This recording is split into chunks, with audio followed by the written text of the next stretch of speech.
Hi, my name is Blake. Today I'm going to talk to you 10 things about Mage the Ascension, one of my favourite games in the world of darkness.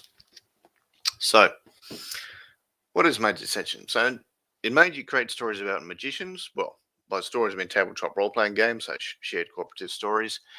So about magicians in the modern world. And by magicians I mean people that do magic, which is altering reality to do things they want. But it's not always easy, and, life throws ups and downs at you. So, the genre is modern supernatural, or urban fantasy. So it's like now there's guns and electricity and cars, but there's also supernatural stuff like monsters, werewolves, vampires, and magic. Similar setting to Dresden Files, Rivers of London, Buffy the Vampire Slayer, X Files. Some people have said Mage is hard to learn. It's really not any more or less hard than Call of Cthulhu or Dungeons and Dragons.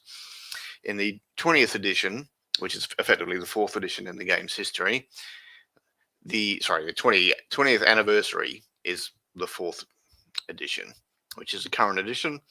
There are guides for different campaign styles. If you want street level, more like Daredevil series, then do X, Y, and Z.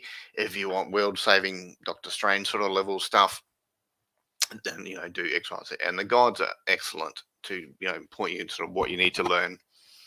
The mechanics are quite simple. Everything's D10 rolls, and with 6 as a base target number. Most attributes, background, skills, spheres for magic, they're all 1 to 5. So, say your character goes into an alley and they hear something, think they hear something weird. They want to stop and have a listen. So you go, okay, your intelligence is 3, your alertness is 3, that's 6. 6d10 against target number 6. One's takeaway successes, that's it. That's as complex as it gets. Once you get the hang of it, you're always grabbing a bunch of d10s every time. It's quite simple. And as I said, attributes, background, skills, spheres, they're all 1 to 5 dots, with 1 being basic knowledge and 5 being mastery of that thing. You get the hang of it pretty quickly. Okay, there are lots of factions in Mage. Yes, there are, but you don't have to use them all. You can just have Technocracy against Nefandi. And, if you want to have a more sort of Cold War style game, do that. But there's heaps of other factions there. If you want to read them and add them later on, it's up to you. The magic is fun. It's a sphere magic system. It's super dynamic, and there's guides for different levels of magic. As an example, with life 2, you can heal yourself. So 2 out of 1 to 5 in the sphere of life. But if you have life 2 and forces 2, you can do invisibility on yourself. And there's guides for typical, magical effects from other games, what sphere combination that would be, or you can just make up stuff yourself. Trying to say, I'm trying to use this sphere to do this. And the storyteller might say, okay, you need a bit of this sphere, and you say, yeah, I've got that one, cool. Off you go. It sounds complicated, but it's not. You get the hang of it pretty quickly. Do you need all of the World of Darkness to run or play Mage? No, you don't. No, it can be. It's up to you. You can just run a Mage game with no, Vampire the Masquerade or Hunter the Reckoning stuff in it, or you can add those things as you go on. It's completely up to you. There's no requirement. When you're running Mage, you're running Mage. It's your world for your table. The scope of the game is huge. Well, it can be. It's up to you. There's rules there if you want to do a save the world from the apocalypse style thing, or if you want to do more street level of save the city from the mafia, crime lord or whatever. And there's guidelines for each sort of level and building up from one to another. There's guidelines in revised and 20th anniversary version that are excellent.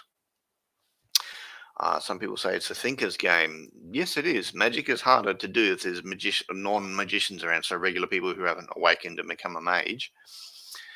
So you find ways to disguise what you're doing. Instead of just doing a blast of lightning down the street, you might have the electricity cable near your opponent break off and zap them. It's unlikely, but still theoretically plausible in most people's sort of reality.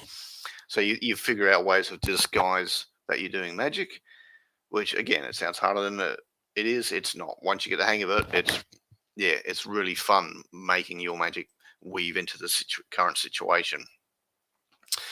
Yes, there are a lot of books for Mage, but again, same as Dungeons and Dragons and Call of Cthulhu, you don't need them all. You can just get the core rules, and as you find out about the setting and the world and the genre, you can get the other ones if you want to. It's completely up to you. It's your game. There's no gaming police are going to kick your door down and tell you to play your game properly. It's up to you. Start with the core rules and add more later if you want. With Mage the Ascension, can you emulate modern magic shows like The Magicians or Constantine or Sandman? Definitely. Not a problem. What about something more down to earth like CSI or Homeland? Yeah, you can. Yep, not a problem.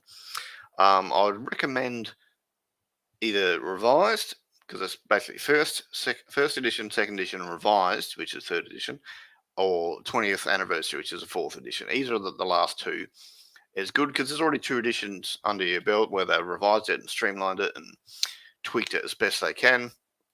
And both are solid books. This is a revised one I've got here. The 20th anniversary one is also excellent. The artwork and layout is quite good. I'll just pick a random page here. There we go. Whoop. Yeah, it's quite easy to read. Nicely laid out, solid book. Yeah, it is definitely amazing once you give it a try and you realize all the stuff you can do in this game. So try it out. Once you get the hang of it, awesome. Okay, thank you.